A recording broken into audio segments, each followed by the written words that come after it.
Om Swastiastu. Assalamualaikum warahmatullahi wabarakatuh. Salam sejahtera untuk kita semua. Namo Buddhaya.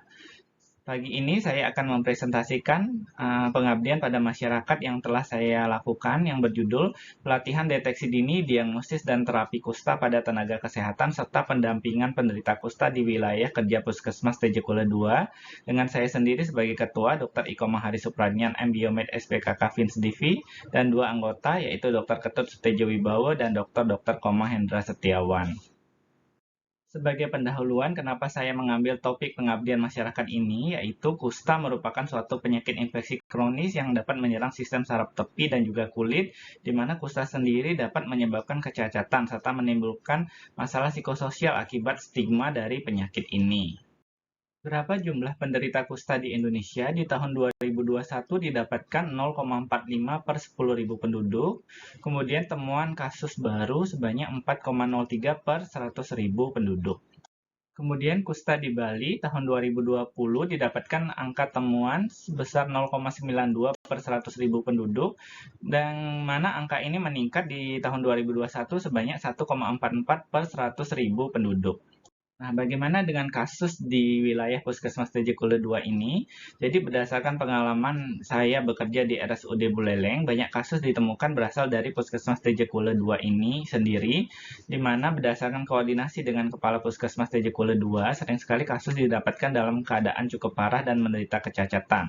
Di tahun 2022 sendiri terdapat 4 kasus baru, di mana angka ini kalau dilihat dari jumlah penduduk di wilayah tersebut adalah 16,72 per 100.000 penduduk. Angka ini sangat tinggi kalau dibandingkan temuan di Bali dan bahkan target yang ingin dicapai oleh nasional. Kemudian data tersebut sangat tinggi kalau dibandingkan dengan target Indonesia yang sesuai dengan Sustainable Development Goals tahun 2030, yaitu temuan kasus baru sebanyak 0,05 per 100.000 penduduk. Jadi permasalahan kusta di wilayah Puskesmas Tejekule 2 ini yaitu kasus yang cukup tinggi, kemudian belum adanya dilakukan pelatihan, kemudian tenaga kesehatan masih kesulitan mendeteksi dan mendiagnosis serta memutuskan terapi apabila terjadi masalah, serta kurangnya kesadaran berobat bagi penderita kusta serta dukungan dari keluarga. Metode yang digunakan dalam pengabdian masyarakat ini yaitu yang pertama memberikan pelatihan dan penyuluhan bagi tenaga kesehatan, kemudian yang kedua memberikan pendampingan bagi penderita kusta dan atau keluarga yang ada di wilayah kerja Puskesmas Tejekule 2. Jadi kegiatan telah dilaksanakan pada hari Selasa 5 September 2023 dengan sebelumnya telah dilakukan koordinasi. Namun pada saat hari yang ditentukan ternyata Kepala Puskesmas sedang tidak ada di tempat sehingga kami disambut oleh Kepala Tata Usaha, dokter fungsional dan pemegang program. Kemudian dilakukan persiapan pemberian materi, kemudian jumlah peserta yaitu petugas kesehatan yang bisa hadir yaitu 29 orang. Kegiatan dibuka dengan doa dan sambutan oleh Kepala Tata Usaha Puskesmas Tejekule 2 yang menyambut baik kegiatan ini. Setelah acara dibuka, kemudian dilakukan pretest, selanjutnya pemaparan materi oleh saya sendiri, di mana peserta sangat antusias dalam mendengarkan materi, dan sebanyak 5 orang peserta bertanya dalam sesi tersebut. Setelah dilakukan pemaparan materi dan sesi tanya jawab, dilakukan post-test selama 10 menit, kemudian diakhiri dengan doa dan ucapan terima kasih serta foto bersama. Ini adalah hasil analisis statistik dari pre dan post-test, di mana terjadi peningkatan rata dari 3,64 menjadi 8,44 dengan nilai yang sangat signifikan menurut analisis statistik Wilcoxon Sign Rank Test.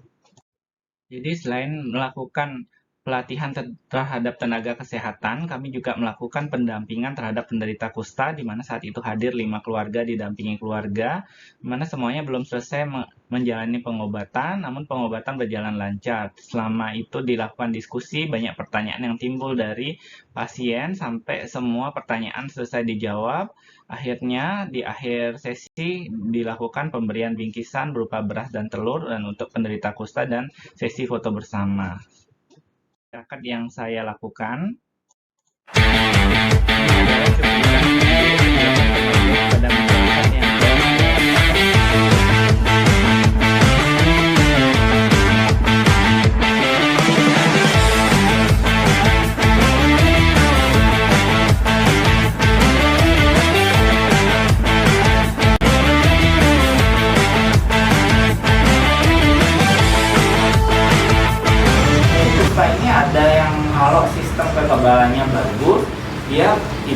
keluar merah-merah gitu. Tapi kalau kamu lagi kurang bagus, kamu harus ketebalannya.